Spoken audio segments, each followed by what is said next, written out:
Good evening all of you. कैसे हैं आप सभी? वेलकम करती हूँ माधुरी आप सभी का एमडीलो क्लासेस में।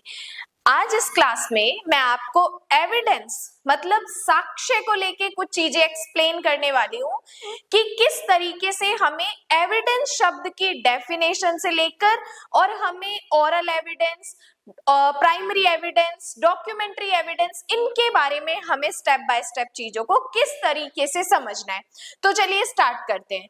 देखो, जब हम भारतीय साक्ष्य अधिनियम, क्या कहा, BSA 2023 को रीड करते हैं, तब इसमें जो साक्ष्य वर्ड है एक्चुअल में उसका क्या मतलब है।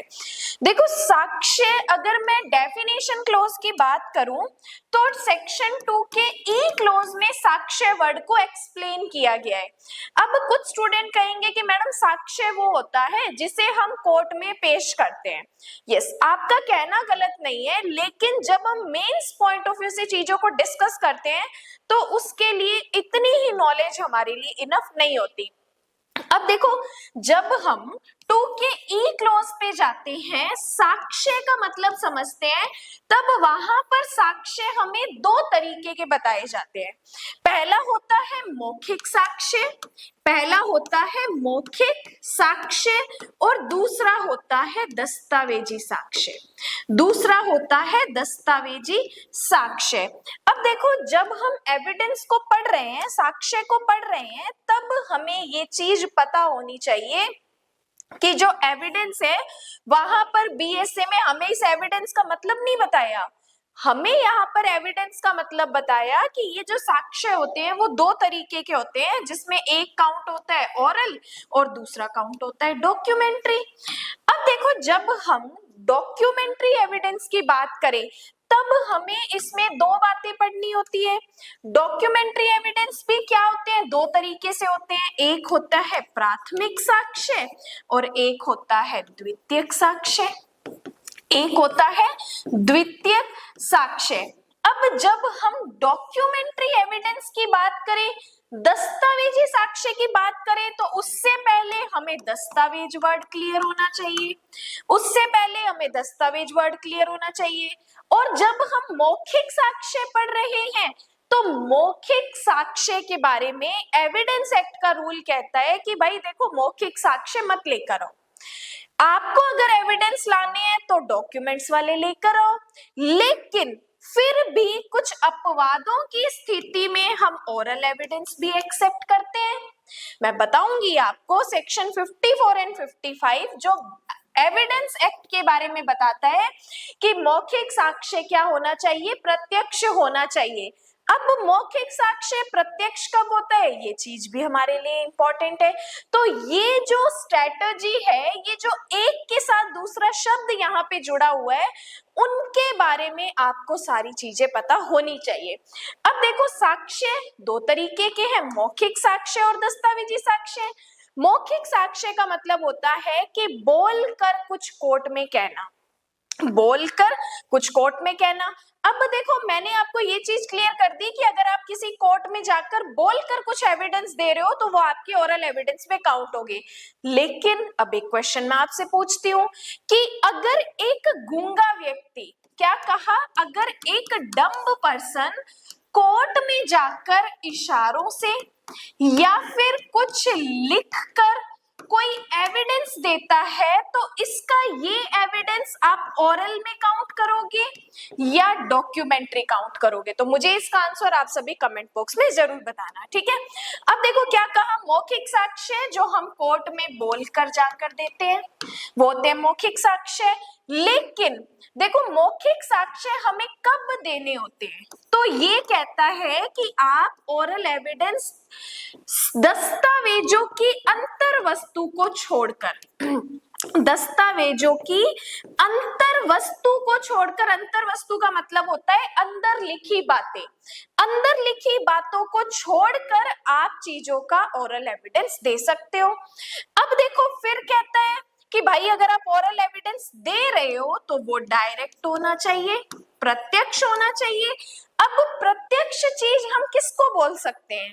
तो सिंपल बात याद रखो कि जब कोई चीज किसी ने देखी, किसी ने सुनी या अपनी इंद्रियों के द्वारा महसूस की है, तो उस व्यक्ति के द्वारा उस वस्तु का ओरल एविडेंस दिया जा सकता है।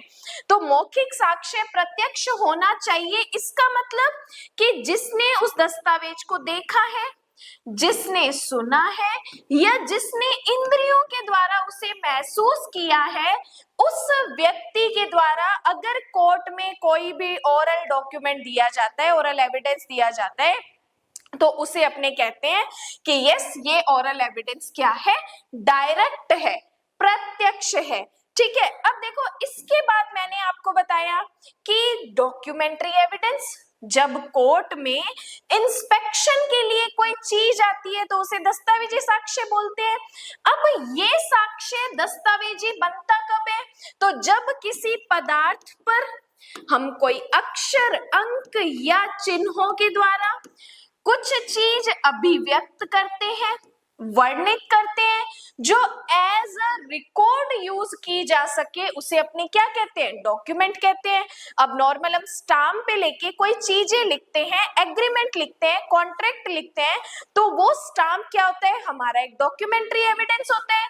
अब ये डॉक्यूमेंट्री जो एविडेंस है, ये भी प्राइमरी हो सकता है और सेकेंडरी भी हो सकता है, लेकिन एविडेंस एक्ट का एक जनरल रूल कहता है कि भाई देखो, प्राथमिक साक्ष्य पेश करो। दस्तावेजी जो साक्ष्य है वो केवल आप अपवादिक, एक्सेप्शन सर्कमस्टेंसेस में ही आप पेश करो। अब देखो, प्राइमरी एविडेंस हम किसको बोलते हैं? ओरिजिनल को बोलते हैं। किसको बोलते हैं? ओरिजिनल को बोलते हैं। अब देखो, प्राइमरी एविडेंस को लेके अपना एक सेक्शन 57 है, जो कि एविडेंस एक्ट का। इस 57 नंबर सेक्शन में अगर पुराने भी एविडेंस एक्ट की बात करूं तो 3 ही एक्सप्लेनेशन होते थे। अगर मैं नए की बात करूं तो इसमें चौथा एक्सप्लेनेशन, 5वां, 6वां और 7वां नए ऐड हुए हैं। तो एक एक्स्ट्रा से क्लास लेके मैं आपको इन प्राइमरी एविडेंस के 7 एक्सप्लेनेशन को विद एग्जांपल जरूर सोल्व करूंगी। ठीक है, अब देखो क्या कहा, प्राइमरी एविडेंस अपने किसको बोलते हैं? जो कि ओरिजिनल है, लेकिन अगर उस ओरिजिनल की फोटोकॉपी हो जाती है तो फोटोकॉपी किस में काउंट होती है? सेकेंडरी एविडेंस में काउंट होती है। अब देखो, सेकेंडरी एविडेंस भी आप तभी पेश कर सकते हो जब आप इस चीज को क्लियर कर दो कि प्राइमरी जो डॉक्यूमेंट था वो मेरे कब्जे में नहीं है, प्राइमरी जो डॉक्यूमेंट था वो नष्ट हो गया है, खो गया है। जब आप ये चीजें प्रूव कर दोगे तब कोर्ट आपका सेकेंडरी एविडेंस जो है वो एडमिट करता है। तो यहाँ पर जो चीजें हैं, साक्ष्य से शुरू होती है और द्वितीयक साक्ष्य तक जाती है, जो कि इसके अंदर जितनी भी इंपॉर्टेंट चीजें हैं वो यहाँ पर कवर होती है। अब इसके बाद आप जाके सेक्शन 2 का ई क्लोज देखना। अभी मैंने यहाँ पे बेरेक्ट नहीं उठाई है, अभी मैं यहाँ पे सारी चीजों को आपको इजी एक्सप्लेन कर रही थी। 2E जाकर देखना, 54 और 55 देखना, 57 देख लेना, 56 देख लेना। अब इस 10 मिनट के लेक्चर में, 8 से 10 मिनट के लेक्चर में मैंने आपको इतने सेक्शन को एक्सप्लेन किया है विद इजी लैंग्वेज।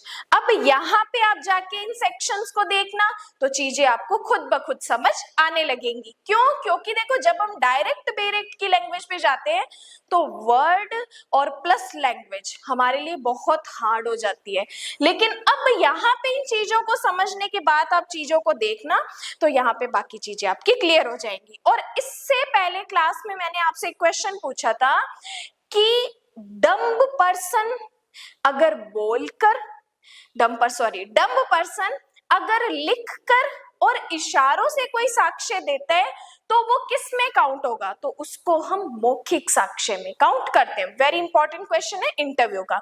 इसके अलावा एक सेशन में मैं आपको प्राइमरी एविडेंस और सेकेंडरी एविडेंस के बारे में एक्सप्लेन करूंगी। अगर आपको कोई डाउट है तो आप मुझे कमेंट में बता सकते हैं, जितना जल्दी हो सके मैं वो लेक्चर आपके सामने लेकर आऊंगी। इसी के अलावा डेली 7 PM हम YouTube चैनल पे लाइव एमसीक्यूज करते हैं।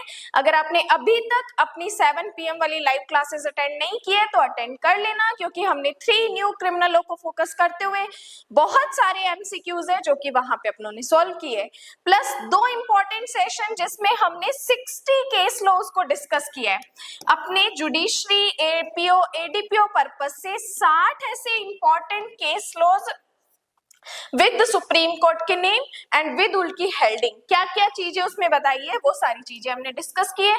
वो लेक्चर्स आप जरूर देखना, उससे आपको बहुत हेल्प मिलने वाली है। और इसी के अलावा अगर आप एमडी लो क्लासेस के पेड बैचेस ज्वाइन करना चाहते हैं तो डिस्क्रिप्शन में एक नंबर होगा, उससे आप हमें कांटेक्ट कर सकते हैं। बाकी आज के लिए धन्यवाद एंड जय हिंद।